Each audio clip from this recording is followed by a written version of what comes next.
your football team had one option in their playbook, the results probably wouldn't be great. The same could be said for your investments. SIBO index options like SPX and XSP can help expand your investing strategies with cash settlement and potential tax advantages. If you're ready for a more dynamic game plan, head to betterwithoptions.com. SIBO, life is better with options. Your investments could be too. There are risks associated with SIBO company products. Review the disclosures and disclaimers at SIBO.com/US_disclaimers.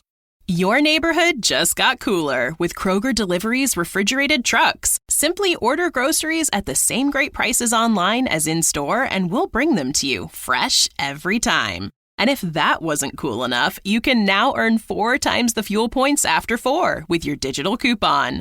Choose a next-day Kroger Delivery time slot for 4 p.m. or later on Tuesdays, Wednesdays, and Thursdays. Must deliver by February 4th. Restrictions apply. See Kroger.com for details.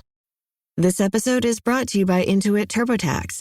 Didn't file with TurboTax last year? That's in the past. Now, Taxes is getting the TurboTax app and filing your own taxes for free if you didn't file with them last year. File by February 18th. All tax forms, all 100% free. Now, this is Taxes. Intuit TurboTax. New filers and filers who didn't use TurboTax last year only must start and file your own taxes in-app by February 18th. Excludes TurboTax Live. Full terms at TurboTax.com. When it comes to towing, seeing is believing. That's why Chevy Truck's advanced camera technology offers up to 8 available cameras for 14 unique views, so you can focus on the view that really matters. Chevrolet, together let's drive. Learn more about Chevy Trucks at Chevy.com.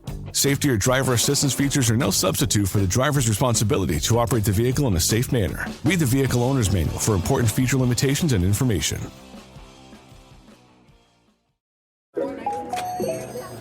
Hey Atlanta, say hello to Small Business Help from Apple.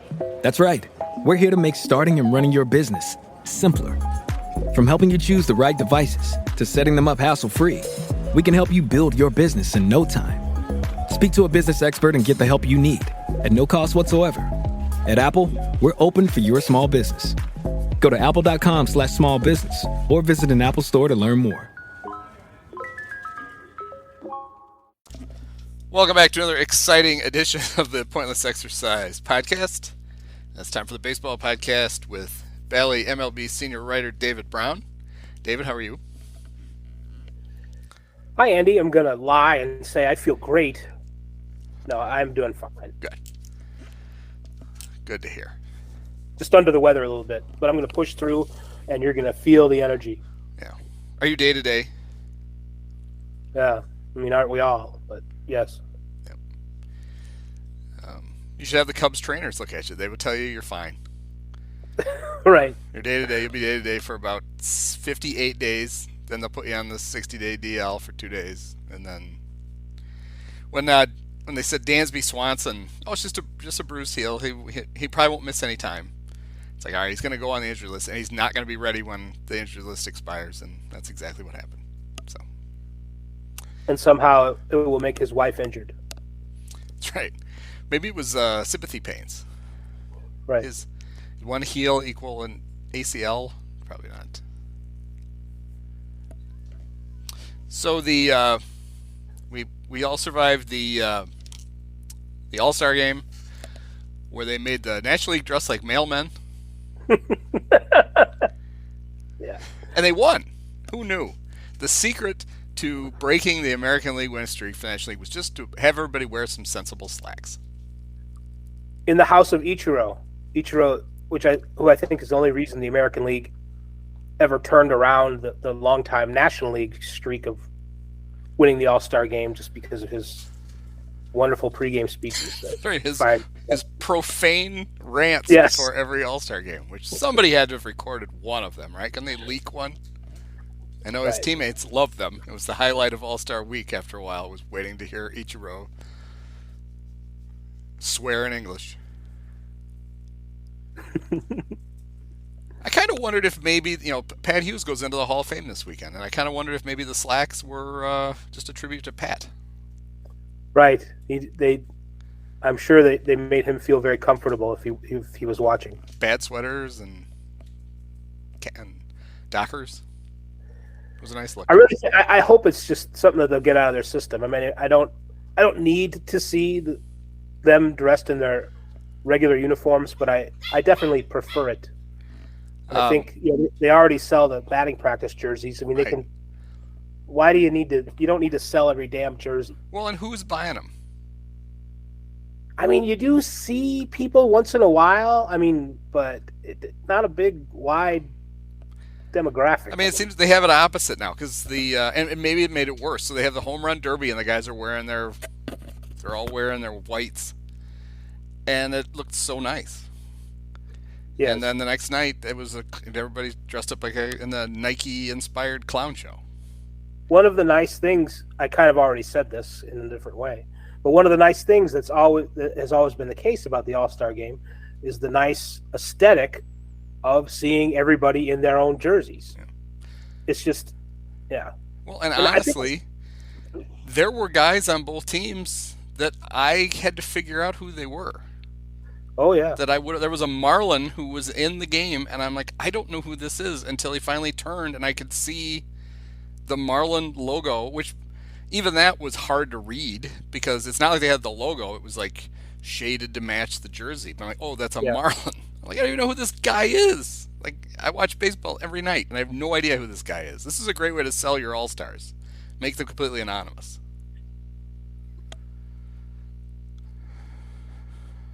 But I did, I have a soft spot in my heart for Craig Kimbrell because even though he completely blew one Cub season, he was pretty good in another one. I really wanted to see him blow that save because I wanted to see the gimmicky home run derby if instead of in lieu of extra innings. Yeah. Only baseball will come up with something really cool, and then it'll just never happen. Like, they'll just tease us with it for like 10 years. They'll never, and then they'll be, you know what, we're not going to do it. And that game will go like 18 innings. So, well, speaking of that, I was going to save this for the end, but it's a natural segue. Apparently, Harold Reynolds taunted Ken Griffey Jr. about Pete Alonso going for a record-tying third home run derby championship. And Jr. said, give me a year and I could take him down. Give me a year. To get in shape? He wanted a year to get in shape, and he would be able to take down Pete Alonso in a home run derby. And so then later, I guess he walks by the MLB Network set, and Albert Pujols is on it. And Albert asked Jr. if he's going to take a few swings in the derby, and Albert says, well, I will if you will. And Pujols is like, all right. And so that has somehow morphed its way into an actual idea that next year part of the All-Star festivities could be a Legends home run derby. And the four guys who already said they would do it, according to Jason Stark, are Ken Griffey Jr., Albert Pujols, Jim Thome, and David Ortiz. And the All-Star game next year is Texas. In Texas. So they got to find Juan Gonzalez. Ruben Sierra. To be honest. See, that was John Greenberg tweeted about it, and then my thought was, I'm all for this if part of the requirement is if your all-time home run leader for your franchise is still alive, he has to be in your home run derby. Do you remember when Luke Appling hit that home run in the old timers? That's right. Wouldn't it be? That'd be. Oh man, it might kill somebody that age, but that would be. But see, if the Cubs get the 2025 All-Star game, then they would have to bring back Samuel Peralta Sosa to be in the home run derby, and the Ricketts family would love that. Can you remind me, not to get off on a tangent, why don't they like him again? Nobody knows. They weren't even the owners when he did his whatever. Nobody knows. It's one of those he knows what he did kind of things, and Sammy's like, I don't know what I did. I'm glad somebody knows because I don't know. I guess at the convention this year, they get asked this a lot. Cub fans are like, what the fuck? I mean, there's a whole generation of Cub fans that are Cub fans because of Sammy Sosa. Right. And they're like the generation of Cub. They're the generation just after us who are, still going to games and spending money, and they should be the ones that Ricketts should be really kissing their ass. And so he gets asked a lot of questions. He alluded this time to the fact that was Rich. Sammy used steroids. Oh my God, where's my fainting couch? Let me get over by it. I said, yeah, everybody did, Tommy. Get over it. And so it's been my thing a long time ago. This is a crisis of the Ricketts' own making, because you could just do the bare minimum with Sammy. Bring him back, invite him to a convention every few years, have him throw out a first pitch every few years, and that's it. And no one would question you about it then, because he'd still be around. But if you make this martyr out of him, living martyr, Sammy's not. He's weird looking now, but he's not dead. He's not dead. It just makes it worse. It looks like sometimes that he's had all his blood taken out, but he's not dead. He's storing it. Right. Casey needs it later. He's got. He always keeps one. He's got one big. I don't know what would be a pint. He's got a pint of blood that he keeps wrapped up in a towel in a hotel lobby with Manny Alexander. Hope nobody steals it like the $80,000 that mysteriously disappeared. Still one of the great Cub stories of all times. Can you imagine if whoever it was who destroyed his boombox is just taking a bat to it, and then blood comes out because his blood being stored in the boombox? That would have been a twist. That would have been. So the Legends Home Run Derby is one of those ideas that sounds really cool, I think, until you see it. Until they do it, and then you're like, oh, this is sad. Morning track power abounds. And, so many sore obliques, and we're going to need to wheel them all. Well, Griffey talked about needing a year to get in shape, but we're going to need a couple hours to get the guys off the field. Yep. Well, I mean, they had to get rid of the old-timers game, right, because guys were getting hurt. NBA had to get rid of it because everybody's blowing out Achilles. Did they really have to? I mean, I know that people did get hurt, but did they really have to get rid of the old-timers game? No, they didn't. I think maybe, and I don't know, it seems like one of the problems that when the guys, they used to pay the old-timers, when guys are retiring with like $150 million in the bank, they're probably less likely. You're going to end up with, like, Brian LaHare would be all for playing in the old timers game. He'd show up. Right. I was an all-star. Yeah, we know Brian. Yeah. Yeah. Hey, there's someday there'd be an old timers game, and there's going to be like 3 owners playing in the game. Yep. So Stark's idea for the format was, because you can't obviously. They should make him do it the way that the current Derby is, where they have to try to swing like 80 times in 3 minutes. But he was basically saying they should go to the Home Run Derby, the original format, back when it was, it was 9 innings, and after you hit 3 balls that weren't homers, you were out, and then the next guy came up to bat. But Stark even thought that's too much for those guys. So you would divide into teams and alternate innings. So even he was saying like 4 guys on a team, which seemed a little excessive. I think you could probably go 2-man teams and somehow get through it. But then, Griffey bats in the first, and Pujols bats in the second, and Griffey bats in the third, and against 2 other guys, and you see what you get. But I don't know. I hope they better use I hope they got a box of 2019 baseballs they can throw to those guys, because they're going to need some help. I like the idea, and after we do it once and it kind of fails and we're all sad, what about combining the celebrity softball game and make that an old timers game? I think maybe that is a long-term answer. It'd be funny to see David Ortiz and Alex Rodriguez doing that. I mean, I'd watch that. And I think people would, there wouldn't be too many injuries, and it could be sustainable. And it's more interesting than seeing people from Vanderpump Rules or whatever. So, more interesting to me anyway. Another idea that Stark had that I actually really liked was they have the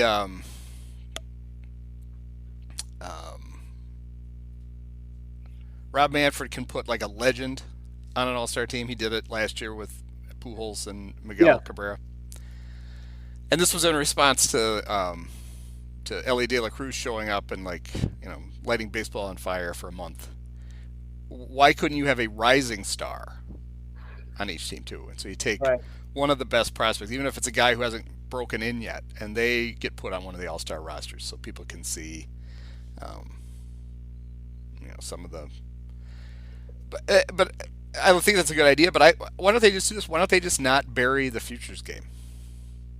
Yeah. I mean, they burned it off in the middle of the day on a Saturday with a bunch of other games going on Peacock, and it was only a 7-inning game. Right. It's like, what are we doing? What are we doing? Why do we bother to do this at all if that's what we're going to do? Well, they want to put the draft. I mean, the draft. Yep, it's because of the draft, which I can't imagine the draft gets more attention because it's All-Star Week. I mean, maybe a little, but I don't know if it gets enough attention that it makes it all worth it. No. I think, I read I wouldn't say stories, but I read a few headlines about how this is not, the front offices would much rather have it in June. Yeah. And not during the All-Star game. And so. Yeah, because now they backed it up like 3 weeks, and so now it runs into your trade deadline prep. Yeah, sure.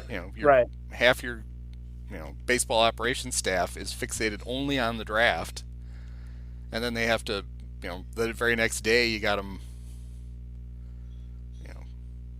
scouting the minors to see if there's somebody you're going to trade for. So that's probably the next group of overworked, underpaid people in baseball who need a union.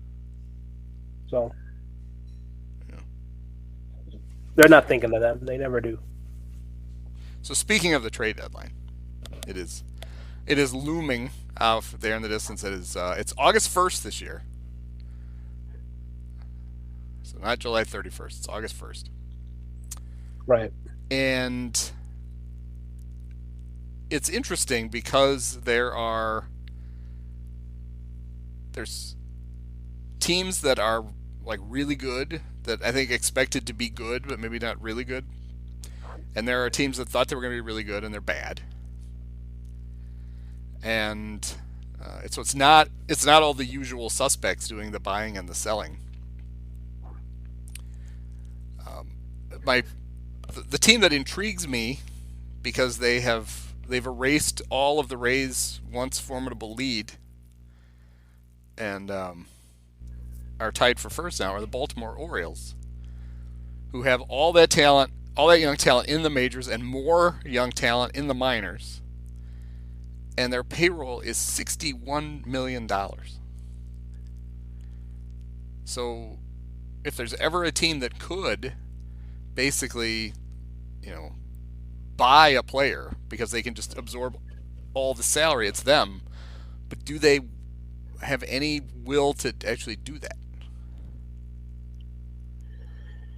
Well, I don't know. It's I kind of have to get this out of the way when this subject comes up every time.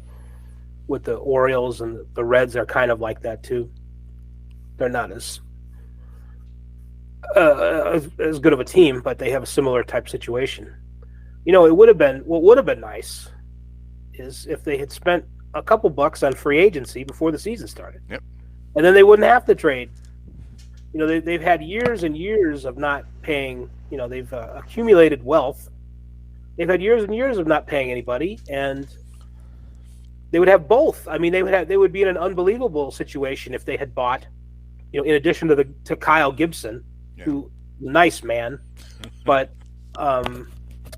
if they had paid for if they had Nathan Eovaldi or something like that, not even like DeGrom, but if these teams had paid for some free agents like they should do, and I mean that like ethically, morally, competitively, however you want to put it, they'd be in a ridiculous, unbelievable situation, and they wouldn't be faced with hard choices or whatever. It'd be much easier for them to compete, and the Orioles could have like really I mean, they might win the World Series anyway, but they really would be in a good position if they'd spent a little money, not even a lot. You mentioned what their payroll is, $61 million. You know, if they spent $80 million or $90 million, like a normal organization. But I know they've had the kids of Peter Angelos fighting over things, and maybe that's just not possible. But so, I mean, but to answer your question, like, what are they going to do? What should they do? You know, they do have so many prospects that, you know, they should pick the right ones and make a couple trades. It was, you know, you can't have 12 third basemen. You know, they have lots of good prospects there and already on the team, and shortstop and pitchers. I mean, they could use some pitchers. So I would expect them to do a couple of fairly major deals. As we speak, they just traded for Shintaro Fujiyama from did I get his last name right? Shintaro. I know Shintaro. That's the hard part.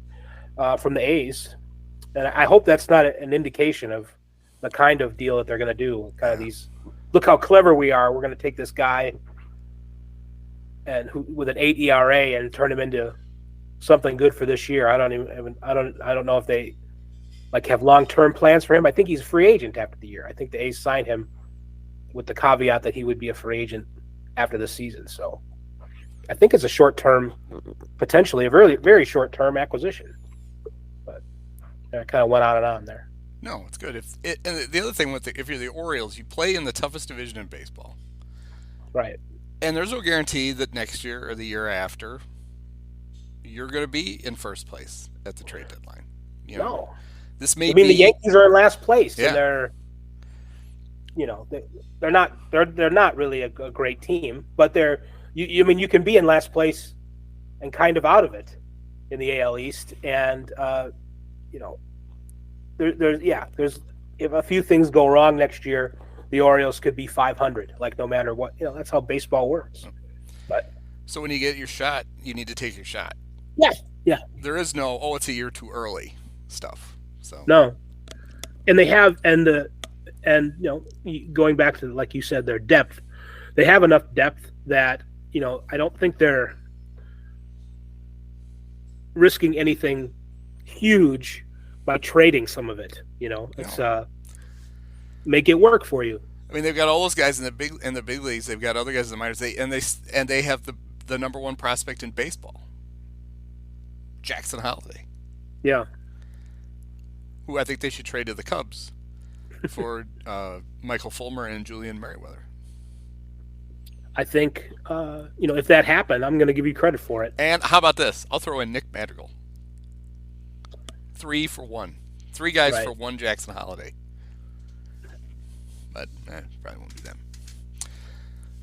So another team that has me interested, just because they're, well, he's not general manager or the president of whatever, gave a detailed explanation about what they're going to try to do at the deadline, is the St. Louis Cardinals. Your guys. My favorite team. And he came right out and said, players will be traded. That's what he said. But as he was explaining what their needs were, everybody knows what their needs are. Their pitching is terrible. They're going to go find some pitching, and here are the guys they're going to trade to find some pitching. Or they might trade. Jack Flaherty, Jordan Montgomery, and Jordan Hicks. You're going to trade your bad pitchers for good pitchers? Right. How does that work? So immediately people are like, when he said we're going to trade people, I was like, were they going to trade Goldschmidt? They're going to trade Arenado? I would argue that they should trade one of those guys, because that's the only way you're going to get what you actually need. And this whole idea, we can't trade them, blah blah blah. The offense is not your problem. In fact, you've got too many guys to play as it is. Yeah. You could trade one of the 36-year-old, corner infielders, and maybe you then, because they're both still really good players with years left, so it's not a rental for whoever acquires them, you might actually get a haul. But if your whole plan is you're going to trade Dylan Carlson and that's the only position player you're willing to part with. If I'm the rest of the National League Central, I'm not quaking in my boots that the Cardinals are going to fix their pitching issues. No. I can see where it would be really tempting, or should be maybe, for them to do a complete reboot, and trade Goldschmidt or Arenado, one of them, probably Goldschmidt, I guess.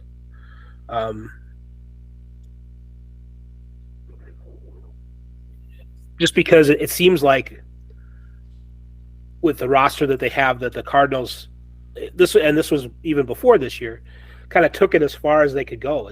They just, there's another team that wasn't really willing to go above and beyond and spend. Right. That was a team that in the offseason, people were begging them to add some, either spend or trade for pitching. Their time to do that kind of passed already. They were lamenting the fact that the injury that killed their season was Packy Naughton.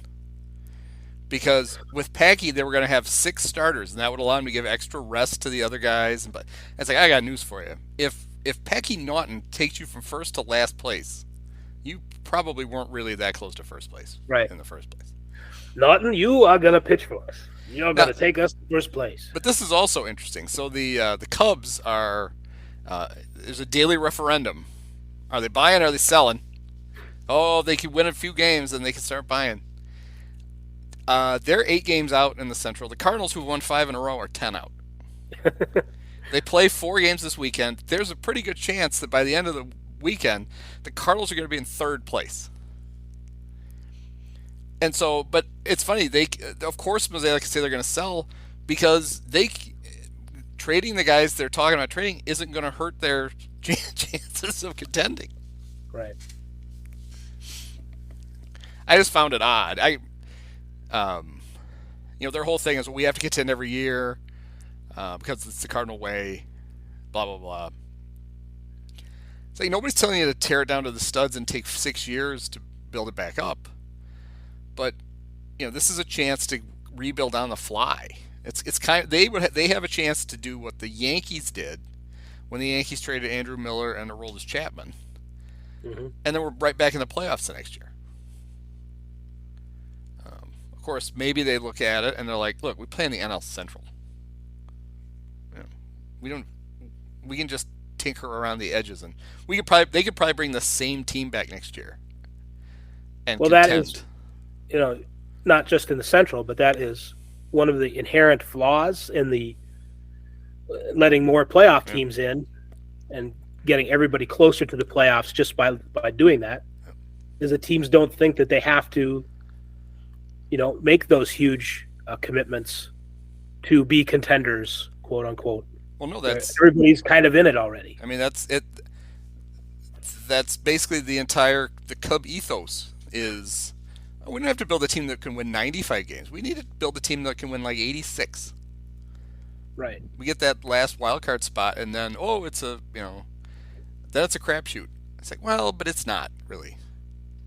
The best team doesn't always win the World Series, but one of the best teams always wins the World Series. Usually, You may get the 06 Cardinals that stumble in with 83 wins, somehow win the World Series, and then are in last place the next year. But that doesn't have, or I guess they weren't last, but they had a losing record in 07. Betting on that is, a waste of time. You still need to be one of the best teams in baseball to win the World Series. Yeah. If that's even your goal. And we still get the defenders that there's Cub fans who are like, they're spending $220 million. So clearly they're not cheap. And I always use the same analogy, which is, okay, that's great. But if your team is bad, you haven't spent enough. It's basically you buy a $400,000 house, and it doesn't have a roof on it. And you won't spend at the last $30,000 to put a roof on the house. Right. You didn't spend enough on the house. Because now you got a house with no roof. So if you build a $220 million roster that doesn't have a first baseman, doesn't have a third baseman, it's got like one arm in the bullpen, you didn't spend enough. My dad works in B2B marketing. He came by my school for career day and said he was a big ROAS man. Then he told everyone how much he loved calculating his return on ad spend. My friends still laugh at me to this day. Not everyone gets B2B, but with LinkedIn, you'll be able to reach people who do. Get a $100 credit on your next ad campaign. Go to linkedin.com/results to claim your credit. That's linkedin.com/results. Terms and conditions apply. LinkedIn, the place to be, to be. And it's not my fault that you did what you spent poorly. You got to keep spending then.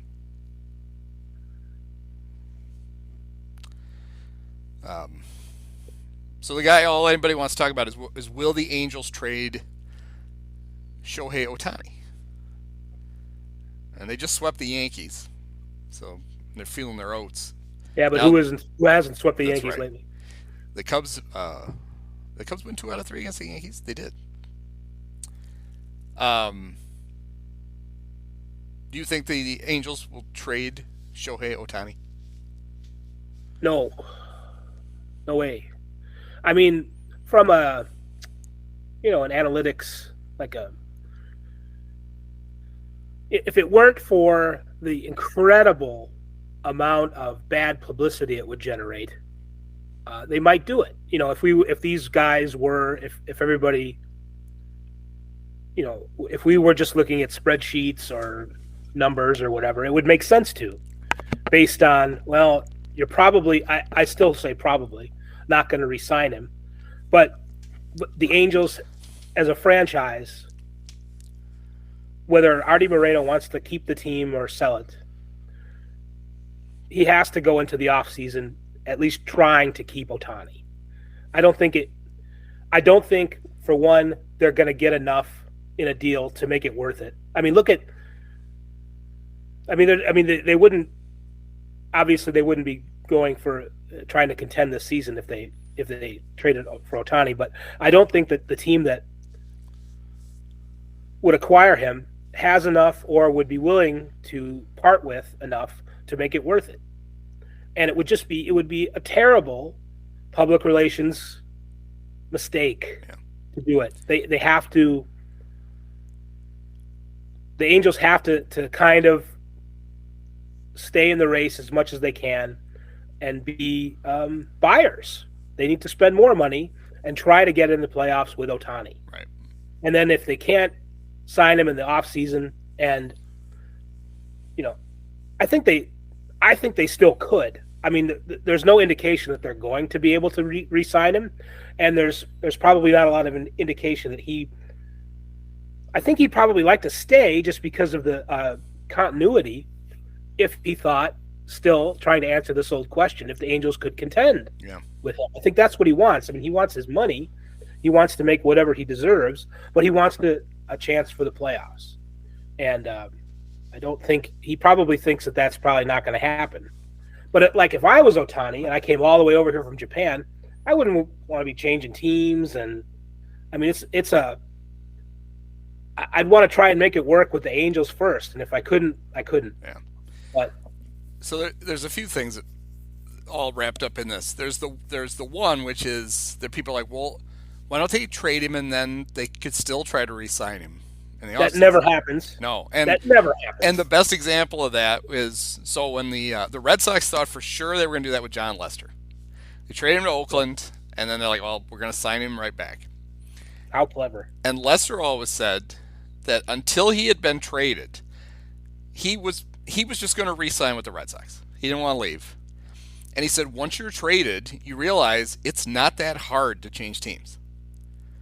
He's like, I thought, oh my God, I can't imagine that. And he's like, I was in Oakland, I'd been there for a few days, and I'm like, there was nothing difficult about this.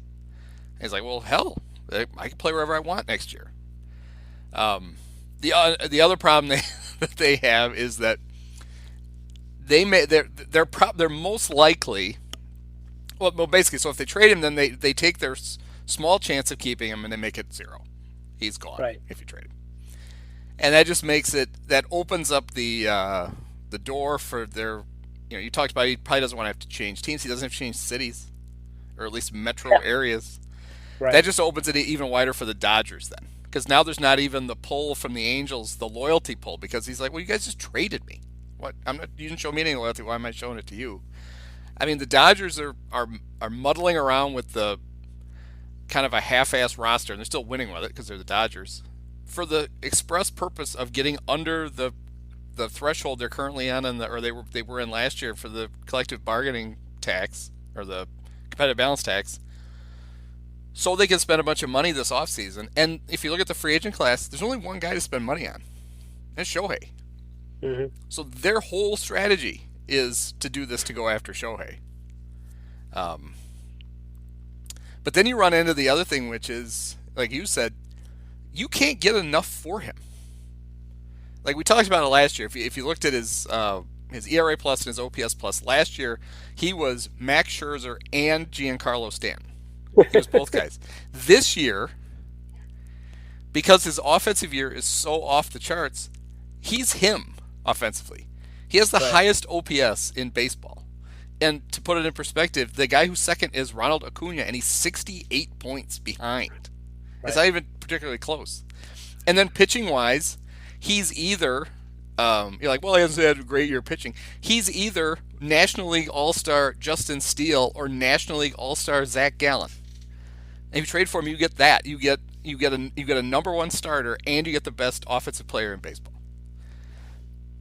I kind of make fun of people who say, well, if my team does this, I'm leaving. I'm not going to be a fan anymore, And we can probably think of examples of either ourselves or our friends or just somebody we see on Twitter making statements like that. Yeah, like when the Cubs traded Luis Valbuena.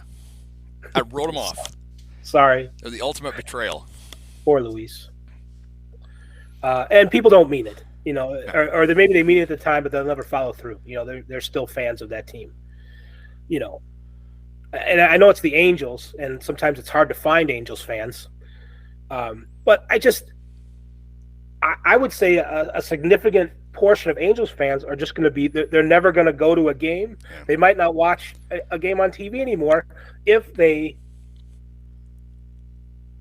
trade him, just because it's like, he's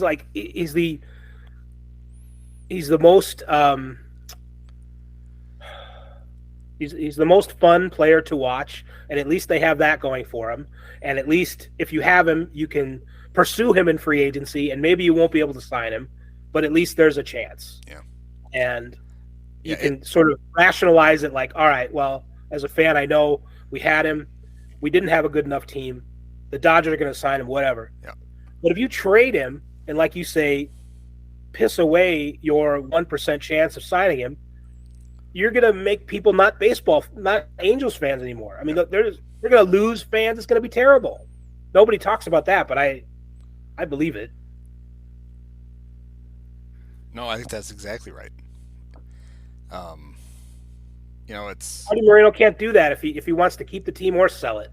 It's just gonna create a dreadful mood.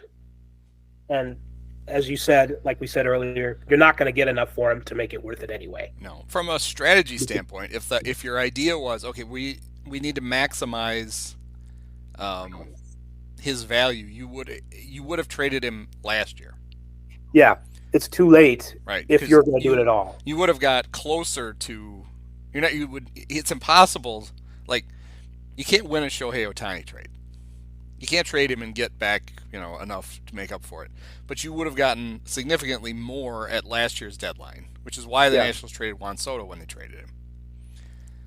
But you made the decision, and I think it was the right decision, to try to get to the playoffs with him and Mike Trout at least once, and that was supposed to be this year. And of course, then Trout gets hit in the hand, breaks a bone. And that's the other thing. People, and I'm one of these people. It's like, how could they have the two best players in baseball all these years and not make the playoffs? Those two have missed a lot of games independent of each other. Shohei basically missed this year and a half as a pitcher. Right. Trout, I think, has only played in like 60% of the games the last 3 years. That's how you miss the playoffs with the two best players. And it's awful roster construction around them, too. Yes. I think, I don't know if it was Mike Petriello or somebody did an analysis of, how baseball works is you have these guys who are way up on the curve of great players, and then you have 3, 4, 5 guys in the lineup who are 25% below major league average replacement level. I mean, that's how you do it. If you want to do it wrong, you have a roster that with a bunch of holes in it and no depth, and then you get hurt on top of it. I mean, there's and it's not the Bulls. It's not Scotty and Michael, where 2/5 of the starting lineup and then Rodman 3/5 are going to the Hall of Fame. It's it's 2/26, 2/25. There's a lot that can go wrong with those other 20 roster spots, and the Angels figured out a way to do that. It's not that like those aren't great players, but it takes more than that. It's not that simple. That's why Joe Madden advocated for the rule change that in the 9th inning of a game you get to reorder your batting order. Right. That's because that way he could make sure Mike Trout could bat in the 9th inning of every game. Because who would take the last shot in a Bulls game? You'd have your Michael Jordan or whoever you want to use as a contemporary. That's that's an intriguing if horrible idea. But it would make baseball more like the other sports. I think we spent it's fun to talk about, and it's fun to try to come up with a whip package. To me, it's too bad that the White Sox didn't contend at all this year, because I could have come up with a scenario where they could have been a 3-team trade for Shohei, where the Cubs and White Sox would have pooled resources together and traded for Shohei and shared him, and one of them would have got pitcher Shohei and one of them would have got hitter Shohei, and just shuttled him across town as needed. Because I think Tom and Jerry probably would have gone for that. I like that idea it sounds like something that they try in soccer, but also in Doctor Who, where you split a guy literally into 2 different people. So, very British idea. I like it. It's who gets Shohei today? Right. Well, we're playing at 120. You guys playing at 7. We can both have him today. Cubs Sox day night doubleheaders. I like it. Yeah. On the L, Shohei takes the L from. Yeah, in full uniform. Right. He has to wear one of those half uniforms, like in college football, when a mom has a player on 2 different teams, or like Donna Kelsey, she had one for the Super Bowl with Donna Kelsey. He's got one. Jared and Jeff Weaver's parents. Yeah. So Shohei's got to wear one that has a Cub logo on one side and the Sox logo on the other, and the hat split down them. Or he can do the 2-billed hats where he just turns it around. Right. And it's got the Sherlock Holmes thing. He's got his bill in the back too. I see Rogers had a hat like that. Of course he did. That he'd wear to Cub Sox games. Looked like Sherlock Holmes, but baseball. Of course he did.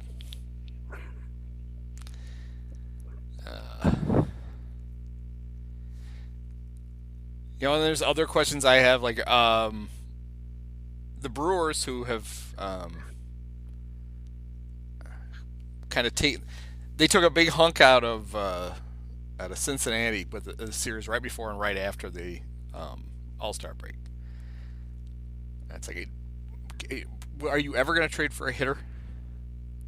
Just maybe try it. Yeah. Just this once, just for right. fun. They were in basically this position last year. I guess they must have been behind the Cardinals, and all of a sudden out of nowhere they just traded Josh Hader. I don't think anybody saw that coming. Yeah, there's people asking if the Mets should trade Verlander or Scherzer, and the problem with that is, they're super expensive and old, but B, they need them next year too. They need them next year, yeah. So they can't just do that. It'll be interesting to see what the Diamondbacks and the Giants do. The Diamondbacks, who got to cruise around in first place for quite a while, and all of a sudden the Dodgers are like, get out of the way. But those are 2 really good teams, and both could use some pieces. The Giants should be sitting on a big pile of cash that they didn't spend on gave to and then took away from Carlos Correa. Yeah. So it could be an interesting deadline, or it could be we've been disappointed before. A couple of the writers who, you mentioned Jason Stark or somebody else. It wasn't Stark, but maybe it was Ken Rosenthal. Expects chaos. So I don't know if that'll be true.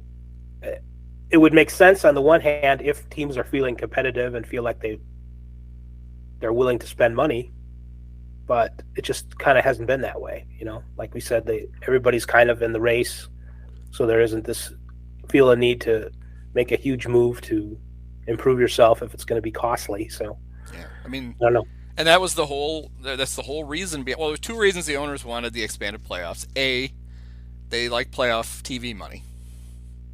Yeah. But B, it was for this very reason. It keeps more teams artificially in the playoff hunt longer, which means A, you don't need to fortify your roster as much, and B, you can sell your fans on the idea that, we got this huge series coming up. We're still in it. Yeah. Even if, everybody's like, are you?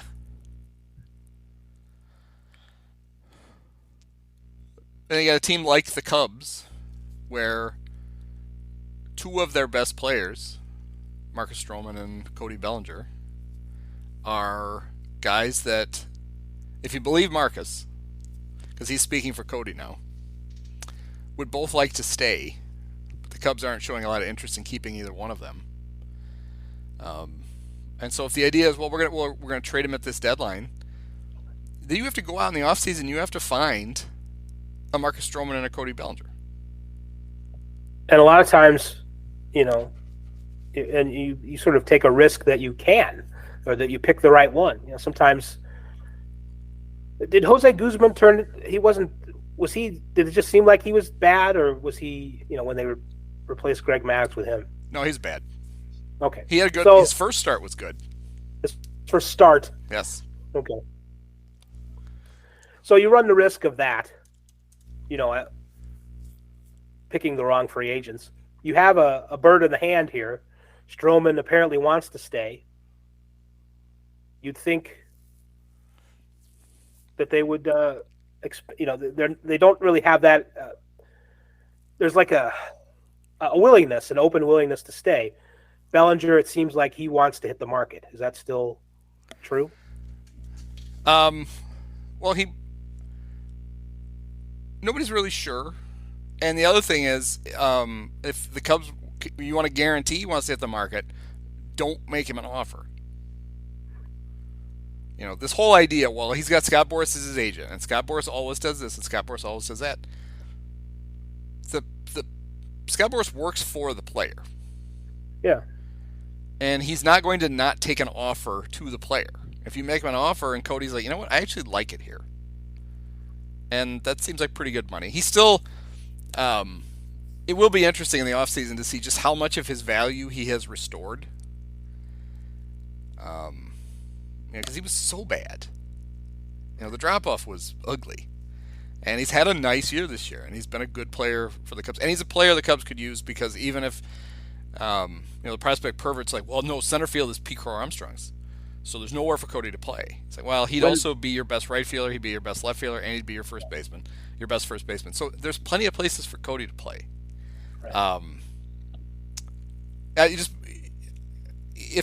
If him and Scott are expecting top of the market slugger money, that's not going to be there. But he has restored. He should get a nice. He's got to be looking at a 4-year, somewhere between $100 and $110 million, I would think. Yeah. I mean, the Cubs are paying Ian Happ $60 million for 3 years to bat .247 and hit 13 home runs this year. So Cody's got to be worth more than that. I like the idea of the Cubs being interested in players at the trade market who are sort of in the stage of their careers that Stroman and Bellinger were when they got them, who maybe they can acquire, who are on the verge of like a little bit of an uptick. Yeah. Well, that's been my whole argument about this, is no matter what they do at the deadline, whether they trade those guys or they trade other, is The part of the rebuild, which Jed would never call it a rebuild, that is over is the trading for the 19-year-old in Class A. Right. Like, you have a lot of holes in next year's roster. You need to be thinking about the 2024 roster with these trades, not the 2028 roster, which at this point, you're not going to be around to build unless you win in 2024. At the same time, they're going to do that. They're going to open 2 holes if they trade those 2 guys. That's 2 more you got to fill next year. And then you ask, well, you got to pick the right guys. I mean, 2 years ago they signed Stroman, and that's worked out really well. Last year they signed Jamison Tyon. Yeah, and it has not. And they paid him. They gave him a deal that's twice as long. And so I'm sure that's Marcus looks at that and is like, well, you're giving Tyon 4 years. You're gonna have to give me 4. They're the same age. You're gonna have to give me 4 years, and that was, I think, it's not that's a why huge ask for Stroman to walk 4 years. It's not. He's 33 years old. So yeah, this is his last chance to. Now Stroman said the thing. He said, "Well, I would be interested to come back even if they trade me." He told the writers that. But we've seen Marcus, heard Marcus. We've seen it enough. He almost signed with the Giants instead of the Cubs, and he still will. Like, Giants fans will tweet at him. And Marcus will tweet back that he can't wait to play for the Giants someday. So this whole idea that he's guaranteed to come back to the Cubs next year, it's like, he's probably, you can wave goodbye to him if you trade him. He's not coming back. Right.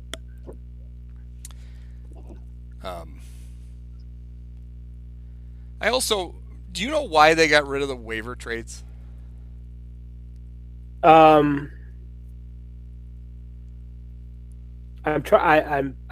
It's slipping my mind. I forgot. Because that was always, very few of them ever amounted to much. Right. Justin Verlander was, a huge one. But it was always kind of fun, right? To hear it would leak out who made it through waivers, who didn't make it through waivers. Teams could really screw themselves. Remember the year the Padres claimed Randy Myers? And the Blue Jays went, okay, you can have him. And they're like, wait a minute, what? No, we just wanted to block him. Say, no, you can have him. The Cubs and Mets made one of the great, here's a bunch of guys we don't want for a bunch of guys you don't want trades in 97, which was Brian McRae, Turk Wendell, Mel Rojas, and why can't I think of the other guy? Donnie and I just talked about this. For Lance Johnson, Mark Clark, I can't remember. But anyway, it was a 4-for-4 trade where they basically traded equivalent players, and they're like, I don't want this guy anymore. We don't want our guy anymore either, and they just traded him. So those were fun. Okay, so you asked, and thankfully the internet's here. Good. I'd forgotten about this, but the Players Union originally proposed it, changing eliminating the waiver trades.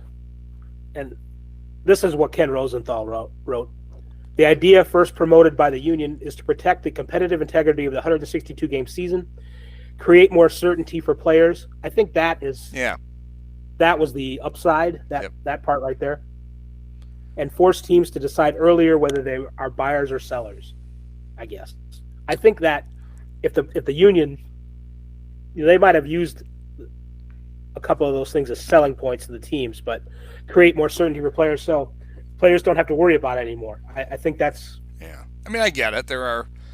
It's pretty nerve-wracking for players who think they might get traded, and then the trade deadline comes and goes, you didn't get traded, and you think, okay, I made it, and then all of a sudden rumors are coming that you cleared waivers, right? And they don't like that. Yeah, well, it's like, I don't care. I'm a fan. I like the fact that there were more rumors still coming in August, right? And that if something happened in the last month, you could make a deal. Yeah, because there were times you could actually make a deal in the last week. I mean, the 1998 Cubs. Orlando Merced was only on the team for like 6 days, but he had a 3-run homer. That was part of the reason that they weaseled their way into the playoffs. He wasn't. Right. He couldn't even. They got him in September. Nefi Perez, who saved a season for the Cubs, wandered in August sometime. Right. Yeah, I mean, I get it, but I don't like it. And I'd like to see them come up with a way. To me, I thought when they started to talk about getting rid of the no more waiver trades, I foolishly thought they would move the trade deadline back. Right. Like split the difference. It used to be July 31st, and then August. You had till August 31st to make waiver deals. So we're going to move the trade deadline to August 15th. Well, you remember when the trade deadline was June 15th. Yes, I do. So does Rick Sutcliffe. Because he came over. Yes. He came over in '84, and there was some. Dallas had screwed up. Something with you didn't get Mel Hall through waivers or something, or whatever hoop he had to jump through, and so Sutcliffe is. Rick actually has a really funny story about this. So Sutcliffe is on the team but can't pitch until it all gets cleared up. So like he's there, but he's not on the roster. He's got a uniform and everything. Right. And Sutcliffe's story is that during those few days, it was like 5 or 6 days where he was in limbo waiting to finally pitch, and the Cubs weren't playing very well, and they had a pitchers meeting. And Billy Connors is chewing out all the Cub pitchers. And Rick is sitting there thinking, well, shit, he can't yell at me. And he said all of a sudden he turns and looks at me and goes, hey, when the fuck are you going to do something? Sutcliffe's like, I couldn't even avoid getting yelled at, and I literally couldn't pitch yet.